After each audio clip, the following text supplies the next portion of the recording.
tong era kuli bangunan, tong isin usaha jualan dagangan, tong minder ngajan supir angkutan, nu penting dompet majikan kaeusian. Najan awak blok ku adukan, masih kene bisa dimandian.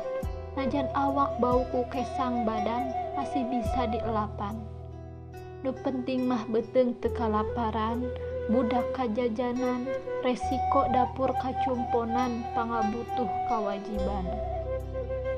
Emang usaha capek, tapi kawajiban caroge. Usaha naon ge hade, narah akur jeung awewe. Anak moal ceurik, bisa kajajanan najan saeutik.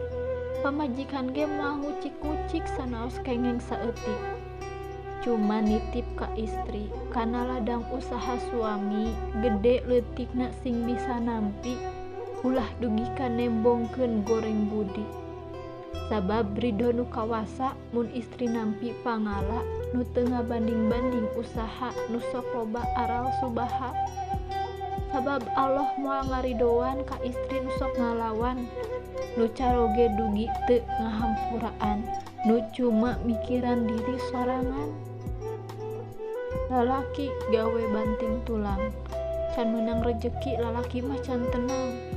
Sabab boga nu dipikamelang, nyaeta anak jeung istrina, bilih teu mangih tuang.